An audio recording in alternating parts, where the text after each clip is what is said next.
Okay, so I don't cover movies and TV a ton, but as a huge Predator fan, I wanted to weigh in on Prey. The movie is out now on Hulu and Disney Plus, and we were all holding our breath to see if this was going to be yet another dose of the message poured down our throats. Does Prey defy the odds and make for a redeemable Predator flick? Surprisingly, yeah. It's not a perfect film by any stretch of the imagination, but it isn't the disaster many were predicting. I think with things like Batgirl getting canceled for being too woke, so woke, in fact, Warner Brothers flushing $90 million down the toilet rather than try to put the movie out there and make some of that money back, we'd all be forgiven for, I think, rushing to judgment about Prey. The movie takes place in 1720 in the American Midwest and focuses on Naru, a young Native American girl. Now, there were concerns she was going to be super woke and fighting the patriarchy as well as the Predator, but I think that's mostly due to some questionable quotes that came out early on describing the film. You'll recall mention of challenging gender norms, which 99% of the time really means woke bullshit, but I'm happy to report that was all, understandably, blown out of proportion. Naru just finds gathering nuts and berries to be fucking boring, which, to be fair, it is. And she really just wants to hunt stuff. She doesn't want to be a warrior. She just wants to do more tracking and hunting, which it's well established that she just finds more interesting. There's no clashes with tribal elders telling her no or contrived lines about a woman's role in their society, so you can rest easy and give the movie a watch. The main issue, I will say, is with pacing. The Predator doesn't even show up for the first 45 minutes of the movie, and Naru's motivation to track it down, even when she realizes it's 100 times more dangerous than any animal she's ever seen, could have been handled a little bit better. Like, what if she was doing it to protect her people? Or what if facing the creature and surviving was a rite of passage among her tribe? It would have been perfect to tie in the Predator's visit to the tribe's mythology.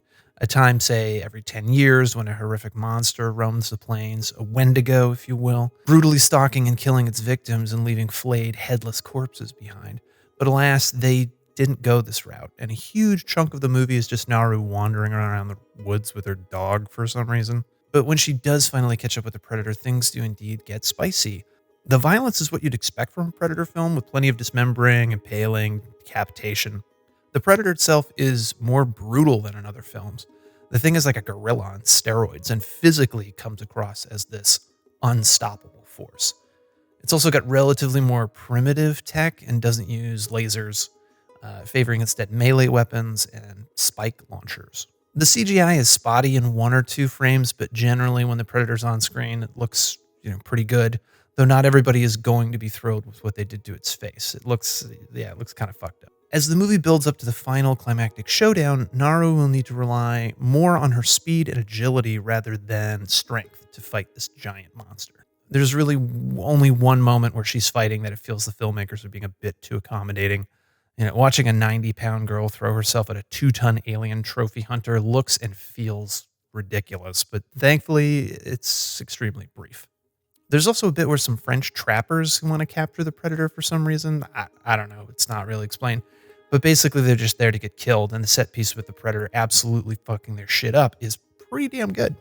All in all, Prey is not the film it could have been, but it definitely could have been a hell of a lot worse. It doesn't come off as preachy or condescending. The filmmakers deserve credit for showing Naru using traditional tracking methods to hunt the Predator, grounding her survival skills in what any native person, man or woman at the time, would have needed to know. They also nailed the look of the extras and the native village. It all feels historically accurate. I'm no expert on the subject, but it all looks pretty good to me. My only other gripe is that Naru rushes headlong into danger a lot. And while she gets checked for this a couple of times, it's not as direct as it should have been. Overzealous protagonists need to run headfirst into a brick wall to learn some humility and valuable lessons to ultimately help them overcome their obstacles. And while they mostly get this across here, it could have been a bit more explicit, like Naru making a decision that gets someone close to her injured or killed to give her a bit of self-reflection. But like I said before, it's not the movie it could have been, but it's not a complete dumpster fire. That title belongs to Shane Black's Predator movie, which, to date, is still one of the biggest reboot misfires of all time. Prey's good. It's not great. It's a 7 out of 10. They could have made more of the premise, but they didn't completely ruin it. So we can all relax. So yeah, give it a watch. And until next time, watch on? Yeah, let's go with that.